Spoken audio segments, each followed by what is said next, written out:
ایک شخص نے اپنے کزن کو، اپنے چچا کے بیٹے کو، چچا زاد کو قتل کر دیا اور خود ہی اس کا مدعی بن کے حضرت موسیٰ کے پاس آیا کہ بتائیے جناب میرے اس بھائی کو کس نے قتل کیا ہے؟ حضرت موسیٰ نے ایک سادی سی بات کی، کیا فرمایا؟ وَإِذْ قَالَ مُوسَىٰ لِقَوْمِهِ إِنَّ اللَّهَ يَأْمُرُكُمْ أَن تَذْبَحُوا بَقَرَةً۔ حضرت موسیٰ علیہ السلام نے اپنی قوم سے کہا کہ اللہ تمہیں حکم دیتا ہے کہ ایک گائے ذبح کرو، گائے کا کچھ حصہ مقتول کو مارو، وہ خود اٹھ کے بتا دے گا مجھے کس نے قتل کیا ہے۔ یہ پہلا سپارہ ہے قرآن مجید کا، آپ اس کو دیکھ لیں، یہ آیت نمبر 67 سے شروع ہو رہا ہے۔ تو اب وہ چونکہ ذبح کرنا نہیں چاہ رہا تھا، اس کو پتا تھا کہ مجرم تو میں خود ہوں، وہ ذبح چونکہ کرنا نہیں چاہ رہا تھا، اس سے کہا کہ مارو ایک حصہ گائے کا، اس کو تو یہ اٹھ کے بتا دے گا۔ تو اس نے جواب کیا دیا؟ قالوا اتتخذون ہزوا، کہنے لگا آپ میرے ساتھ مذاق کرتے ہیں، کبھی ایسا بھی ہوا ہے؟ قال اعوذ باللہ ان اکون من الجاہلین، حضرت موسیٰ علیہ السلام فرمانے لگے میں اللہ کی پناہ مانگتا ہوں میں جاہلوں میں سے ہو۔ جب کہا نہیں ذبح کرنی ہے تو اب ذرا دیکھیے کرنا نہیں نہ چاہ رہے۔ قالوا ادع لنا ربک یبین لنا ما ہی، کہنے لگے اے موسیٰ پھر آپ نہ رب سے دعا کریں کہ وہ ذرا کھول کے بتائے وہ گائیں کس طرح کی ہو، ارادہ نہیں نہ ذبح کرنے، آپ دعا کریں۔ قال انہ یقول انہا بقرۃ لا فارض ولا بکر، فرمایا کہ رب کہتا ہے وہ گائے نہ بوڑھی ہو نہ زیادہ بچیا ہو، عوان بین ذالک، ان کے درمیان ہو، یعنی جوان گائے ہو۔ فافعلوا ما تؤمرون، کرو جس کا تمہیں حکم دیا جا رہا ہے۔ قالوا ادع لنا ربک یبین لنا ما لونھا، لو اگلی بات سن لو، کہنے لگے آپ دعا کریں رب سے کہ وہ کھول کے بتائے اس کا رنگ کس طرح کا ہو، رنگ بتائیں کس طرح کا ہو۔ قال انہ یقول انہا بقرۃ صفراء، فرمایا رب فرماتا ہے کہ صفراء رنگ کی ہو، یعنی گہرے زرد رنگ کی ہو۔ یہ رب فرماتا ہے اس طرح کی گائے ذبح کرو۔ فاقع لونھا تسر الناظرین، اور جب کوئی اسے دیکھے تو اسے اچھا بھی لگے، آنکھوں کو اچھی لگے وہ گائے، اس طرح کی گائیں ذبح کرو۔ لو اتنی باتیں بتا دی۔ قالوا ادع لنا ربک یبین لنا ما ہی، کہنے لگے نہیں آپ پھر دعا کریں اللہ ذرا کھول کے بتائے گائیں کس طرح کی ہو۔ ان البقرہ تشابہ علینا، ہمیں ذرا گائیں پر شبہ پڑ گیا ہے کس طرح کی ذبح کرنی چاہیے۔ وَإِنَّا انشاءاللہ لمہتدون، اگر اللہ نے چاہا تو ضرور ہم ہدایت پا جائیں گے۔ پھر اللہ تعالیٰ نے فرمایا کہ قال انہ یقول انہا بقرۃ لا ذلول تثیر الارض، گائیں اس طرح کی ہو کہ وہ کبھی کھیتی میں نہ چلائی گئی ہو، یعنی اس کو کبھی کام نہ اس سے لیا گیا ہو۔ بیل کو لوگ لگاتے تھے نا، جو کام آج ٹریکٹر سے لیا جاتا ہے وہ گائے بیل سے لیا جاتا تھا، تو وہ کھیتی باڑی کے کام نہ اس کو لگایا گیا ہو۔ ولا تسقی الحرث، اور نہ اس سے پانی نکالا گیا ہو، نہ کھیت چلانے ہل چلانے میں لگائی گئی ہو، اور وہ جو کنواں ہوتا تھا جس کے گرد گائیں گھومتی تھی، تو کہا وہ بھی کام اس نے نہ کیا ہو گائے نے۔ مسلمۃ لا شیۃ فیہا، وہ ہر عیب سے پاک ہونی چاہیے۔ قالوا الآن جئت بالحق،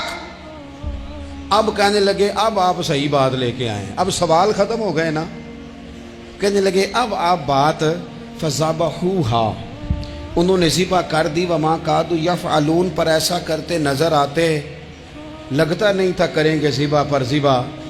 اچھا یہ گائیں پھر ملی کیسے؟ امام خازن کہتے ہیں کہ ایک نیک آدمی تھا، تو اس کا آخری وقت آ گیا، تو اس کے پاس جو کل جمع پونجی تھی وہ ایک بچیا تھی، گائیں کی بچی، بچیا ویڑی، اس کے پاس وہ ایک بچیا تھی صرف۔ تو اس نے اس طرح کیا کہ اس کی گردن پر ایک مہر لگائی، اللہ کے نام پر بطور امانت اس نے اس کو جنگل میں چھوڑا، کہا یا اللہ میرا بیٹا ایک ہی ہے، وہ بھی چھوٹا ہے، اس کی حفاظت کرنا اور میرے بیٹے کو پہنچا دینا۔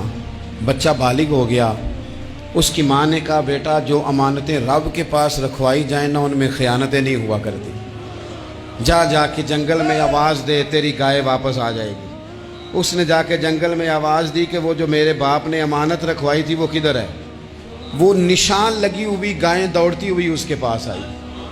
واللہ خیر الرازقین، جب رب بندوبست کرے، جب اللہ بندوبست کرے تو پھر معاملہ اور ہوتا ہے۔ وہ گائے آ گئی، اب اس نے کیا کیا اس نوجوان نے کہ وہ گائے گھر لایا، ماں سے آ کے کہا کہ اماں یہ تو اللہ نے فضل کر دیا۔ ماں کہنے لگی پتر حالات ہمارے خراب ہیں، منڈی میں لے جا اسے بیچ دے، لیکن سودا میری مرضی کے بغیر طے نہ کرنا۔ کس کی مرضی کے بغیر؟ کس کی؟ اماں کی مرضی۔ اور سنو یار، تھے کچھ لوگ جن کو لوگوں نے تانے بھی دیے کہ تم ماں کے پیچھے لگ گیا ہے، لوگوں نے بڑا کچھ کہا، پر جو ماں کی مرضی پہ لگیں ناکام نہیں ہوتے زندگی میں۔ یہ دیکھو ماں کی مرضی پہ لگا۔ اس کی قیمت کتنی تھی گائے کی؟ بڑی مہنگی تھی، پر 3 دینار کی تھی۔ منڈی میں لے گیا، 3 دینار اس کی قیمت لگ گئی۔ تو ماں نے کہا تھا میری مرضی کے بغیر سودا نہ کرنا۔ اب بچے تو نہیں نا مانتے، اماں کو کیا پتا باہر بزنس کیا ہے، لین دین کیا ہے، پر ماں نے کہا تھا میری مرضی۔ بندہ دے رہا ہے اسے 3 دینار، اس نے کہا جی میں نے طے تب کرنا ہے، ڈن تب کرنا ہے، پہلے اماں سے پوچھنا ہے۔ گھر جا کے اماں سے پوچھا، اماں کہنے لگی دے دے۔ واپس آیا تو اس نے کہا کہ میں 6 دینار دیتا ہوں، پر میری شرط ہے ماں سے نہیں پوچھنا۔ اس نے کہا تو 12 بھی دے، ڈن تب بھی ہونا ہے جب اماں نے کہنا ہے۔ وہ جب اس طرح کی اس نے گفتگو کی، واپس اپنی والدہ کے پاس گئے، کہنے لگے اماں سمجھ نہیں آتی، 3 دینار کی گائیں بندہ 12 میں خریدنے کو تیار ہے، شرط لگاتا ہے کہ اماں سے نہیں پوچھنا۔ تو والدہ کہنے لگی پتر پہلے اس سے جا کے پوچھ کیا وہ ہے کون؟ یہ کوئی روحانی معاملہ ہے، کوئی غیبی مدد ہے، پوچھ۔ اس سے جا کے پوچھا تو وہ کہنے لگا میں تو فرشتہ ہوں اللہ کا، تو نے گائیں بیچنی نہیں، اس لیے کہ تیرا باپ بھی نیک ہے، تیری ماں بھی نیک ہے، رب تیرے رزق میں برکت پیدا فرمانا چاہتا ہے۔ ماں باپ نیک ہونا رزق میں برکت ہو جاتی ہے۔ ماں باپ نیک ہوں، ان کی صالحیت کا اثر پہنچتا ہے بچوں تک۔ رزق حلال کما کے لانے والے ہوں تو گھر میں برکت ہوتی ہے۔ جا کے کہا کہ تیرے ماں باپ نیک تھے، اسے نہ بیچنا گائے کو، تو کیا کریں؟ کہنے لگے بنی اسرائیل والے سوال کر کر کے خود مشکل میں آ گئے۔ اب وہ ایسی گائے جو جوان بھی ہو، یہاں تو ہر غریب آدمی اپنی گائیں یہاں لگا دیتا ہے، کھیتی باڑی میں یہاں لگا دیتا ہے، کنویں میں پانی نکالنے میں، تو یہاں تو ہر ایک کی گائیں، تو ایسی گائیں جس کا رنگ بھی اتنا پیارا ہو، زیادہ بوڑھی زیادہ بچی بھی نہ ہو، اور ابھی تک کھیت میں بھی نہ لگی ہو، وہ سوائے تیرے کہیں نہیں ہے۔ اس نے کہا چل پھر مہربانی کر بتا میں کتنے کو دوں گائیں، اگر وہ آ جائیں تو کتنے کو بیچنی ہے؟ اسے کہنا کوئی نہیں، ریٹ تو زیادہ کرنا ہی نہیں، ان سے کہنا گائے کے اندر سے گوشت نکال دیں اور جتنا گوشت ہے اتنے پیسے بھر دیں، اس کی کھلڑی بھر دیں۔ اب وہ بنی اسرائیل والے ڈھونڈتے پہنچ گئے، کہا جناب گائیں 3 دینار کیا 6 لے لو۔ اس نے کہا نہ بھائی، ذبح کروں گا، گوشت نکالوں گا، جتنا وزن گوشت کا اتنے پیسے بھرو گے کھال میں تو پھر گائے تمہیں ملے گی۔ اب مجبور تھے، کیا کرتے؟ ابن کثیر حدیث لائے ہیں، امام سیوطی نے در منصور میں بھی لکھی ہے، نبی پاک صلی اللہ علیہ وسلم نے فرمایا سنو جوانوں، اور اسے دل کی تختی پہ لکھو، نبی پاک علیہ السلام نے فرمایا اگر بنی اسرائیل والے زیادہ سوال نہ کرتے تو اتنی مشکل کا شکار نہ ہوتے۔ انہوں نے سوال اتنے کیے کہ چارہ نہیں ہے اب ان کے لیے، چارہ نہیں ہے اب ان کے لیے کہ یہ ادھر ادھر جا سکے، مجبوری بن گئی، یہی گائے خریدنی ہے، یہی لے جانی ہے۔